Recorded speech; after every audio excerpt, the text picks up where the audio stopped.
Sziasztok! Na hát egy újabb ebédszünet, egy gyors peca ismét. Hát a változatosság kedvéért ismét megcélzom a vörös szárnyú keszegeket. Viszont, hogy ne legyen annyira unalmas, hogy megint csak fogdozom őket, na jó, ez nagyképű, mert semmi garancia nincs rá, hogy fogok. Viszont arra gondoltam, hogy ma elmesélem nektek, és megosztom a tapasztalataimat, hogy én hogy állok neki vörös szárnyúra horgászni, miket tapasztaltam, miket vettem észre, úgyhogy ma szerintem ez lesz a kerete ennek a pecának. Úgyhogy gyorsan előkapok egy csalit, a botot, aztán belevágok, és akkor közben mesélek. Na hajrá!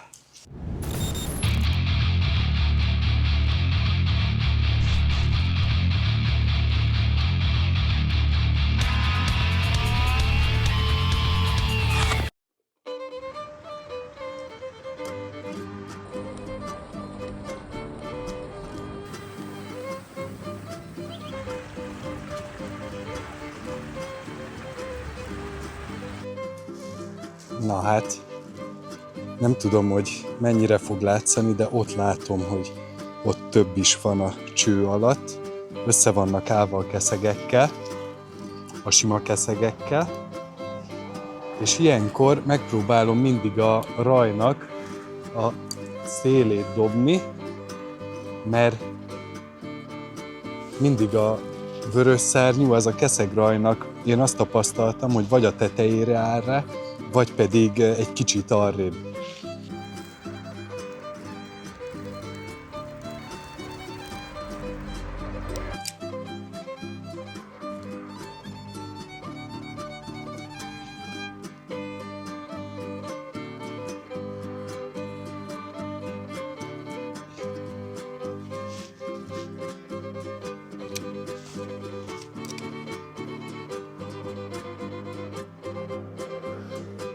Meg is van.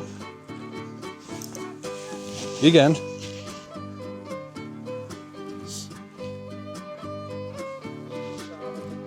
Aha. Igen.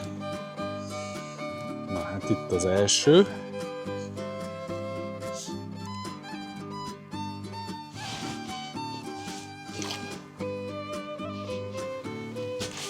Még egyet dobok, aztán szerintem egy kicsit arrébb megyek, mert ez a plac, ez nem egy 3 emberes rész.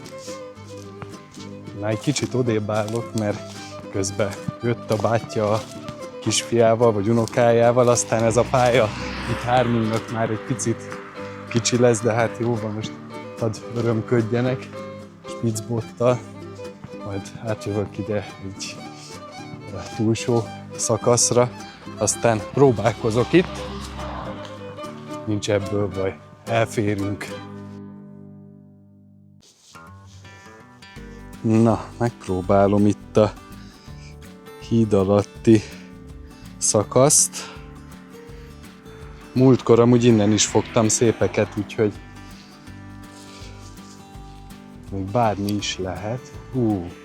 Itt látok is egy gyönyörűt, bár az szerintem nem vörös szárnyú, az inkább kárásznak tűnik.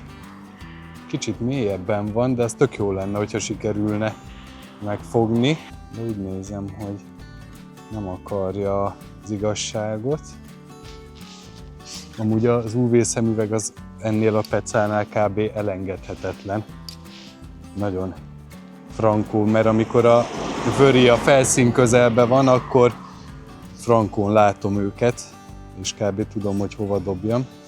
Majd lehet, hogy a csalin egy picit muszáj lesz variálnom, mert most egy ilyen, hát nem tudom mennyire látszik, ilyen kis viszonylag hosszúkás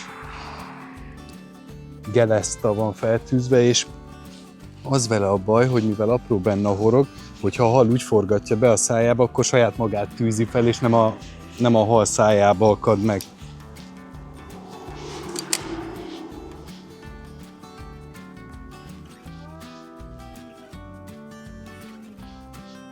Hopp, most volt egy ütés. Aha, meg is volt. Igen, cincálja, le is harapta a farkát, úgyhogy ezt most lecserélem.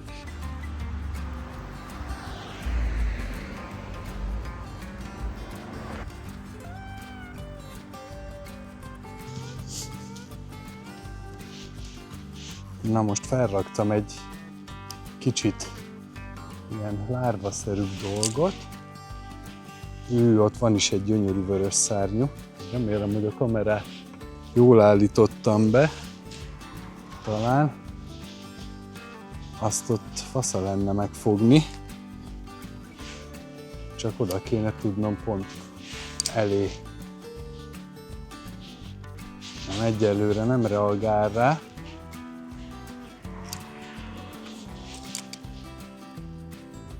Hát, úgy is mondhatnám, hogy le se tolja.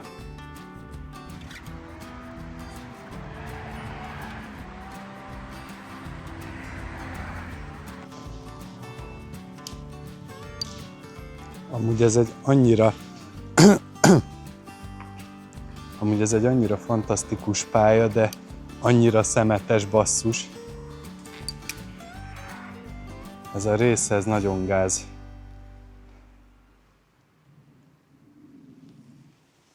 Lehet, hogy most egy kicsit sok a súly, mert inkább megriad a becsobbanástól, mint sem. Jó, most meg feldobtam a fára. Gyerekek, azért megy ám itt a bénázás. Nem kicsit, inkább nagyon. Basszus kulcs. Na, szedd össze magad, mindjárt vége az ebédidőnek, én meg itt bénázok.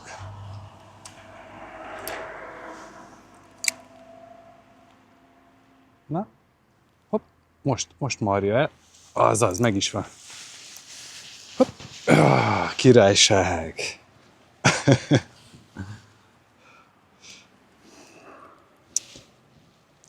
Nyugika. Úgy, meg is van. Nagyon szép kis vöri.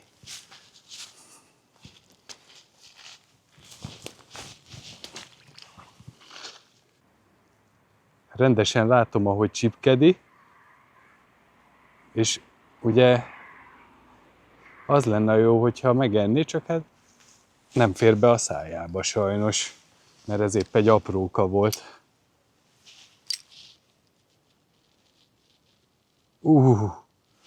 Na ez viszont megette.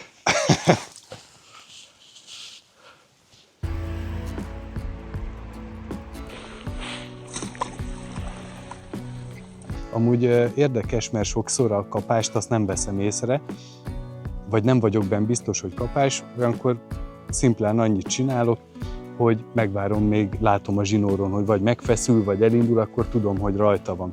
És amúgy a szerelékből adódóan, mivel ugye nem fix jiget használok, hanem pici sörétolmot, kb. Édes mindegy a bevágásnak az iránya, mert úgyse fogom eltalálni azt, hogy most fölfel áll a halszájába, horog oldalra, vagy mindegy, úgyhogy ilyen szempontból ez a cseppólomnál, vagy a sörétólomnál a szerencsére van bízva.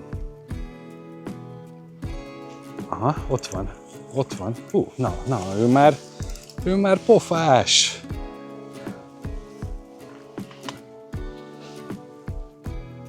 Nagyon kis. Szép, hát remélem, hogy látszik, mert ugye így a napban nem nagyon látom a kamerát, hogy jól áll-e, aztán lehet, hogy tök szar perspektívából veszem az egészet.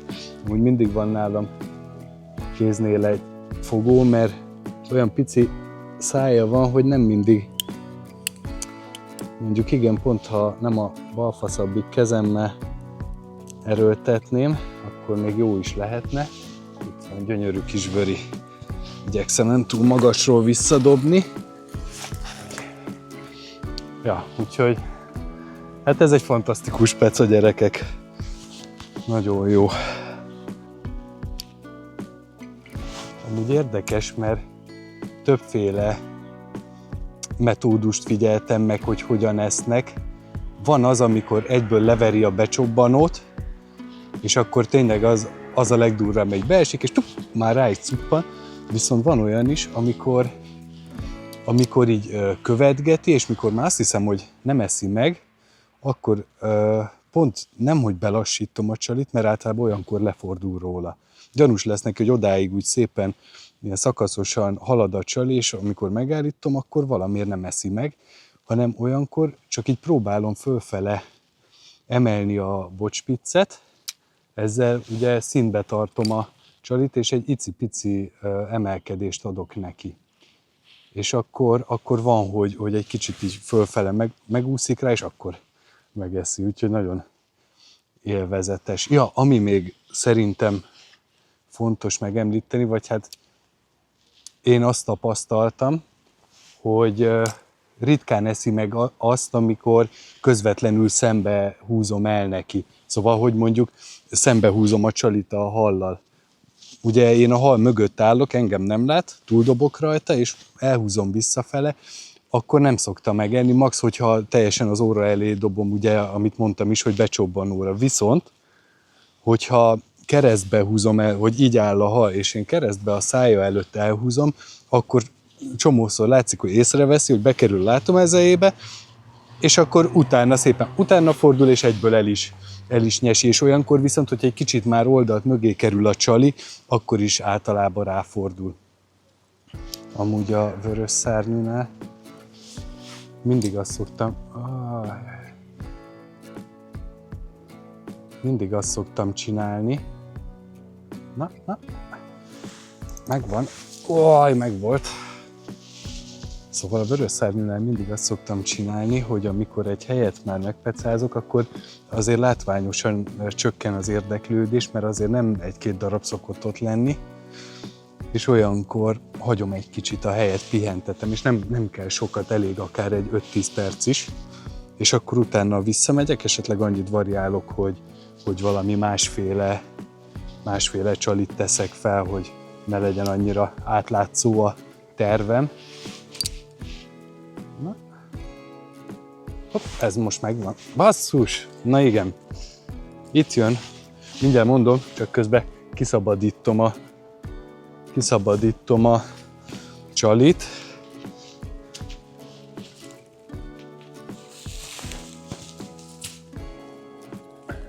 Szóval itt jön képbe az, hogy nagyon-nagyon pici a horog. Hát most a nagyon pici, ez relatív, de mondjuk ez egy 12-es horog, azt hiszem. És ez például egy ilyen elég kemény testű gumilárva. Közben itt fennakadok a fán. És hogyha nem jól forgatja be, akkor nagyon nehezen akad meg a horog. Szóval ez egy picit azért nehezíti a dolgot, viszont ha meg nagyobb horgot teszek bele, akkor a kisebb keszeg már nem tud úgy rászívni, vagy hát próbál, de pont a horog miatt nem tud bekerülni a csali a szájába, mert ott meg akad az öblén. Úgyhogy ebben most egy kicsit kompromisszumot kell kötni.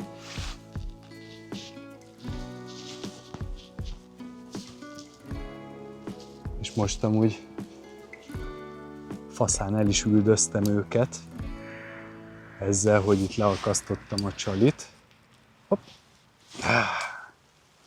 Itt az a baj, hogyha óvatlan mozdulatot teszek, akkor itt szinte bármibe el tudok akadni. Úgyhogy ez azért ad neki egy ilyen kis plusz pikantériát, hogy itt a béndzsázás azért nem túl kifizetődő, főleg ezzel a PE02-es zsinórral. Úgy, most látom? Az egyszerűen megeszi. Na jó, csalit cserélek, mert itt ez lesz a baj, hogy ez a gumihernyó, ez rohadt merev. És egyszerűen szerintem pont ez miatt, a keménysége miatt nem ül jól a horog. Ez most tényleg ilyen zseppec a gyerekek, mert hoztam egy sörétolmot, meg egy kis zacsiba a horgok. Ma ennyi az összfelszerelés, amit itt láttok, szóval nem lehet mondani, hogy túlzásba estem. Ezt oda. Ja, meg van egy 16-os monofil, egy tekercs monofil még a zsebembe, hogyha esetleg újra kell kötni, aztán kifújt. És ez a szép ebbe a pecába, hogy ennek aztán tényleg bagatel a felszerelés igénye. Bagatel. Na lássuk, hogy a múltkor ezt a tantát nagyon szerették, úgyhogy én bízok benne, hogy ezzel most se lesz probléma. Aha. Hát igen. Ennyi a különbség, basszus, hogy a merev hernyót levettem, és felraktam a nagyon lágy tantát, egyből jól akad a horog. Fasza. Így azért nem rossz.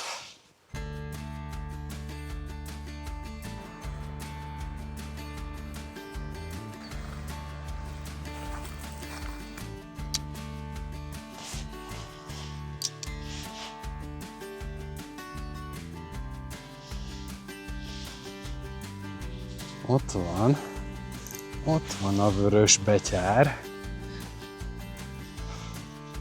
Ja igen, még azt akartam mondani, hogy például a súlyozást azt nem nagyon szoktam variálni, hanem 0,2-3 grammos sörétólom, és hogyha mondjuk azt akarom, hogy egy kicsit lassabban essen a csali, akkor fogom, és inkább a bottal és az orsóval kompenzálom, mert hogyha túl könnyű, akkor azért még ezzel a nagyon rugalmas, finom bottal is tök nehéz eldobni, viszont hogyha meg túl nehéz akkor, és esik, mint a kő, akkor már nem eszi meg a vöri.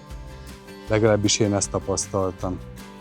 És tényleg, amikről most itt beszélek, ezek teljesen az én benyomásaim, ezt nem muszáj elfogadnia senkinek, biztos, hogy más megközelítést használ erre, viszont lehet, hogy valakinek ez fog működni, amit most elmondtam, és akkor én boldog leszek. Nagyon. És mindig megállapítom, hogy rohadt nehéz egyszerre értelmesen beszélni, sokszor amúgy is nehéz értelmesen beszélnem, de ilyenkor, hogy még közben horgásszak is, mert hogy azért az milyen menő, hogy valaki úgy csinál egy pecás videót, hogy közben horgászik, meg fogja a halat, de nekem nem megy egyszerre a beszéd, meg a halfogás.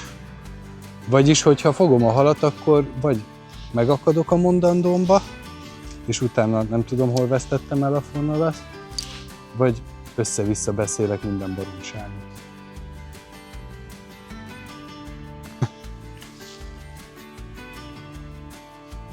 Na, viszont mindjárt lejár az ebédszünetem.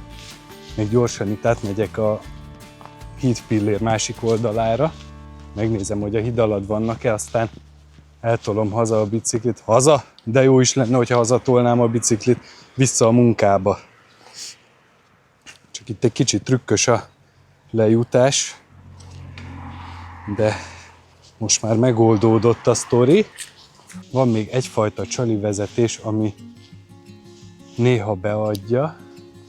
Ugye az előbb mondtam, hogy nem jellemző, hogy nagyon hosszú ideig követi a vöri a csalit, viszont azt észrevettem, hogy kb. Ha leimitálom azt a tempót, amikor a látott hal a specán, látom, hogy hogyan üldözi a csalit, mielőtt lefordul róla, hogy ilyen darabosan mindig egy kicsit közelíti, és hogyha felveszem az orsóval ugyanezt az ilyen szaggatott mozgást, van, hogy úgy viszont megeszi, és meg nem tudnám mondani, hogy ennek mi az oka.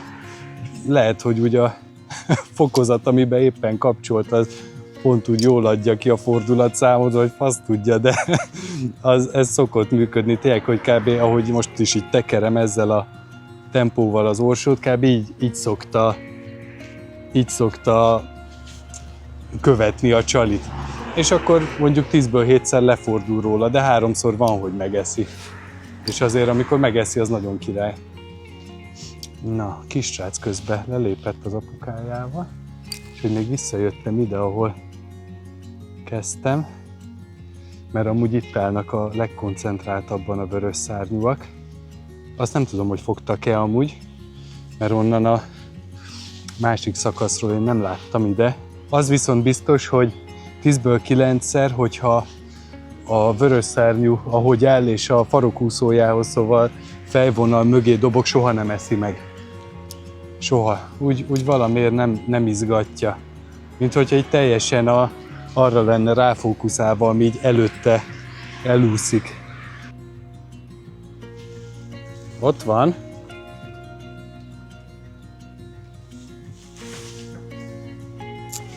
Szép! Szép vöri! Ja, Istenem! Imádom ezt a botot, egy valamit viszont rühellek benne, hogy annyira rövid ez az alsó nyele. Én mindig, amikor horgot szabadítok, ilyen parti pecám, akkor így a combom közé befogom a botot, és az a baj vele, hogy nem tudom megtámasztani, nincs egyensúlyban, és mindig kicsúszik a lábam közül. Az múltkor is majdnem így pottyantottam bele a vízbe, amúgy így orsóstól, mert kiesett a lábam közül. Na, itt még dobok egy-kettőt, és akkor tényleg húzok vissza dolgozni. Én azt gondolom, hogy nagyjából amúgy... Basszus! Közben pont rászaladt egy... Mindent elmondtam, amit én így ezzel kapcsolatban megtapasztaltam. Igazából sokféle hangulata van ennek a keszegfélének, én azt gondolom, mert tényleg, ahogy mondtam is, van, amikor megeszi az egyből beesőt, van, amikor el kell keresztbe húzni előtte, van, amikor a szakaszos vezetésre oda nyúl, úgyhogy tényleg nagyon élvezetes rá a peca, de azt nem mondtam, hogy én minden esetben csak akkor horgászok célzottan vörös szárnyúra, hogyha látom a pályán. Mert hogyha most így a víz közt lehet, vagy valami, csak feltételezés, akkor kifejezetten nem állok rá, vagy nem állok neki erre a halfajra pergetni. Viszont egy fantasztikus alternatíva szerintem így a tilalom alatt sügerezés helyett. Nos, hát ahogy az egyik kedvenc magyar gitárosom szokta mondani, ez a mai peca is egy tip-top parádé volt. Fantasztikusan sikerült. Igyekeztem ma egy kicsit több infóval szolgálni nektek, hogy mit csinálok, hogy csinálom, miért csinálom a vörös szárnyú pergetésben. Remélem, hogy azért találtatok benne számotokra hasznos dolgot. Ha nem, akkor bocsi, azért jót pecáztam. Most rohannom kell visszadolgozni. Mindig elfelejtem mondani, de most nem fogom elfelejteni. Hogyha tetszenek a videóink, létszi, iratkozzatok fel a csatornánkra, és hogyha esetleg támogatnátok minket, azt pedig a YouTube csatorna tagságotokkal megtehetitek. Most viszont vár a munka, úgyhogy húzok, mielőtt elér a szokásos lebaszás. Az erő veletek görbüljön. Sziasztok!